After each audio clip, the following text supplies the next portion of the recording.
நிகழும் ஸ்ரீ மங்களகரமான குரோதி ஆண்டு ஆகஸ்ட் மாதம் 17ஆம் தேதி சனிக்கிழமை அன்று பூராடம் நட்சத்திரத்தில் திரையோதசி திதியில் பிரீத்தி நாமயோகத்தில் கௌளவம் கர்ணத்தில் சித்த யோகத்தில் சனி மகா பிரதோஷம் கூடிய நன்னாளில் இந்த மகத்தான ஆவணி மாதம் பிறக்கிறது.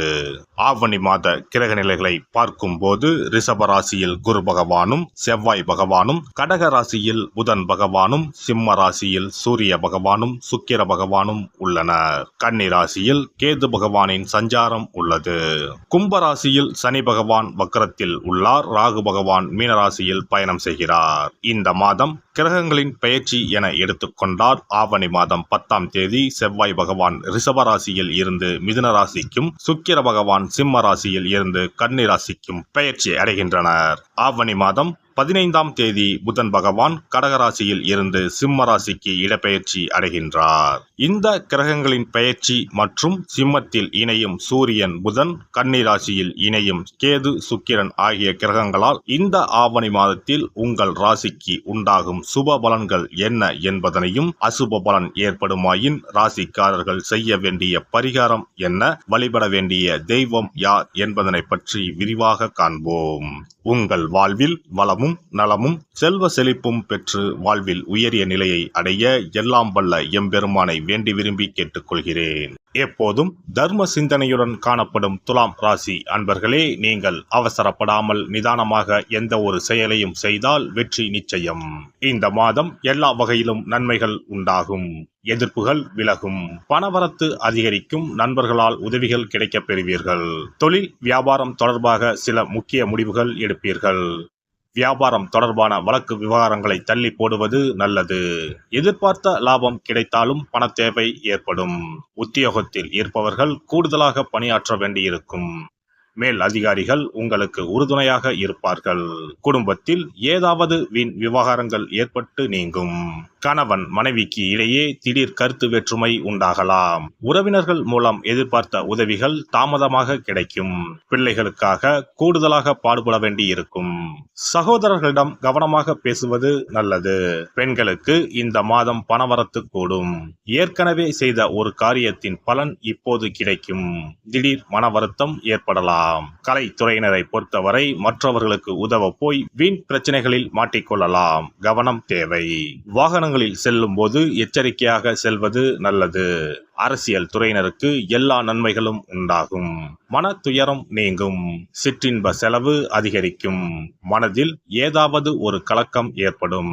காரணமே இல்லாமல் வீண் பழி சுமக்க நேரிடும். ஒதுங்கி சென்றாலும் கூட வலிய வந்து சிலர் சண்டை போடலாம். கவனமாக இருப்பது நல்லது. மாணவர்கள் எதையும் ஒரு முறைக்கு பலமுறை யோசித்து செய்வது நல்ல பலனை தரும். நட்சத்திர பலன்கள். சித்திரை 3-4ஆம் பாதங்கள். இந்த மாதம் அடுத்தவர்களிடம் பேசும்போது யாரை பற்றியும் விமர்சிக்காமல் இருப்பது நன்மையை தரும். பண வரவில் தாமதம் இருக்கும். மாணவர்களுக்கு கல்வியில் பின்தங்கிய நிலை மாற கூடுதல் கவனத்துடன் அதிக நேரம் ஒதுக்கி பாடங்களை படிப்பது அவசியம். சுவாதி நட்சத்திரம். இந்த மாதம் பணவரத்து கூடும். ஆன்மீக செலவுகள் உண்டாகும். காரிய தடை தாமதம் விலகும். ஆனாலும் அந்த காரியத்தை செய்து முடிக்க கூடுதலாக உழைக்க வேண்டியிருக்கும். அந்நிய மொழி பேசுபவர்களால் உதவிகள் கிடைக்கும். வசிக்கும் இடத்தில் மதிப்பும் மரியாதையும் அதிகரிக்கும். விசாகம் 1-2-3ஆம் பாதங்கள். இந்த மாதம் தொழில் வியாபாரத்தில் முன்னேற தேவையான வாய்ப்புகள் கிடைக்கும். தொழில் போட்டிகள் விலகும். தேவையான நிதி உதவி கிடைக்கக்கூடும். உத்தியோகத்தில் இருப்பவர்கள் உற்சாகமாக பணிகளை கவனித்தாலும் அலுவலக வேலைகளில் தாமதம் இருக்கும்.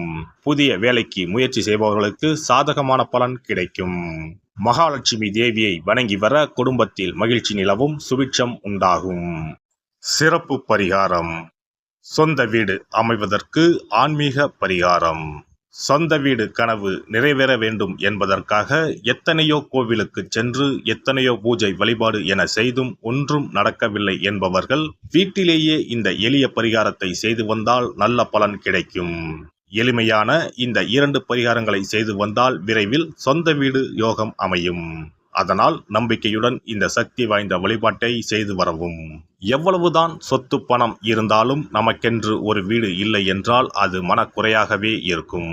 சொந்த வீடு வாங்க முடியவில்லையே என்பது பலரின் ஏக்கமாகவும் கனவாகவும் இருந்து வருகிறது.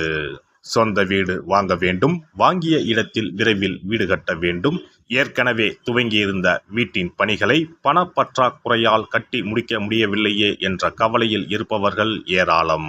இப்படிப்பட்டவர்கள் வீட்டிலேயே எளிமையான 2 பரிகாரங்களை தொடர்ந்து செய்து வந்தாலே போதும். சொந்த வீடு வாங்க வேண்டும் என்று நினைப்பவர்கள், அதற்கான முயற்சியில் ஈடுபட்டிருப்பவர்கள் ஒரு சிறிய அகல் விளக்கில் விளக்கெண்ணெய் ஊற்றி தீபம் ஏற்ற வேண்டும். மகா விஷ்ணுவின் அவதாரங்களில் ஒன்றான வாமனரை மனதில் நினைத்து சொந்த வீடு அமைய வேண்டும் என்று பிரார்த்தனை செய்து கொண்டு மாதந்தோறும் வரும் திருவோண நட்சத்திரத்தன்று வீட்டின் அக்னி மூலையான தென்மேற்கு மூலையில் இந்த விளக்கை ஏற்றி வைக்க வேண்டும். அக்னி திசை என்பது மண்ணுக்குரிய திசையாகும். அதாவது அங்காரகன் எனப்படும் செவ்வாய் பகவானுக்கு உரிய திசை இதுவாகும். 3 அடி மண் கேட்டு 3 உலகையும் அளந்தவர் வாமனன்.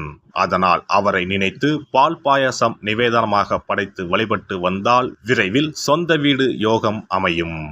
மற்றொரு பரிகாரமாக வீட்டில் பயன்படுத்தும் காமாட்சி விளக்கு அல்லது கஜலட்சுமி விளக்கு அல்லது வழக்கமாக பயன்படுத்தும் ஏதாவது ஒரு விளக்கை எடுத்துக்கொள்ளுங்கள்.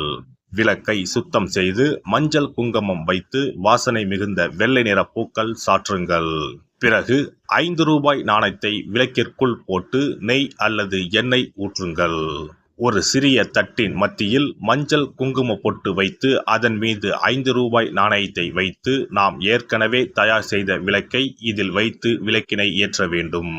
தினமும் காலையில் 6 மணி முதல் 7 மணிக்குள் இந்த விளக்கை ஏற்றி வந்தால் விரைவில் வீடு கட்டுவீர்கள். 5 ரூபாய் நாணயம் என்பது குபேரனுக்கு உரியதாகும். இதை விளக்கில் போட்டு ஏற்றுவதால் வீடு கட்டுவதற்கான அல்லது வீடு வாங்குவதற்கான பணம் ஏதாவது ஒரு வழியில் உங்களுக்கு கிடைக்கும். காலை 6 மணி முதல் 7 மணி வரையிலான நேரம் என்பது ஞாயிற்றுக்கிழமையில் சூரியன், திங்கள் கிழமையில் சந்திரன், செவ்வாய்க்கிழமையில் செவ்வாய், புதன் கிழமையில் புதன், வியாழக்கிழமையில் குரு, வெள்ளிக்கிழமையில் சுக்கிரன், சனிக்கிழமையில் சனி என நவக்கிரகங்களில் பாவ கிரகங்களான ராகு கேதுவை தவிர்த்து மற்ற 7 கிரகங்களையும் குறிக்கும் ஹோரை நேரமாகும். இந்த நேரத்தில் விளக்கு ஏற்றுவதால் நவக்கிரகங்களின் அருள் கிடைத்து பூமி யோகம் உண்டாகும். எந்த ஒரு பரிகாரம் என்றாலும் மனதில் முழு நம்பிக்கையோடும் இறைவனை உறுதியாக வேண்டி வழிபாடு செய்தால் மட்டுமே பலன் தரும். எளிமையான இந்த பரிகாரத்தை தொடர்ந்து செய்து பயன் பெறுங்கள். எல்லாம் வல்ல இறையருளால் நீங்களும் உங்கள் அன்பு குடும்பமும் உடல் நலம், நீலாயுள், நிறை செல்வம், உயர் புகழ், மெய்ஞானம் ஓங்கி வாழ்க வளமுடன். இந்த வீடியோ பதிவு உங்களுக்கு பிடித்திருந்தால் லைக் பண்ணுங்க, கமெண்ட் பண்ணுங்க, ஷேர் பண்ணுங்க, மறக்காம சப்ஸ்கிரைப் பண்ணுங்க, பக்கத்துல இருக்கிற பெல் பட்டனை கிளிக் பண்ணுங்க. நன்றி, வணக்கம். ஓம் நமச்சிவாய. சிவாய நம.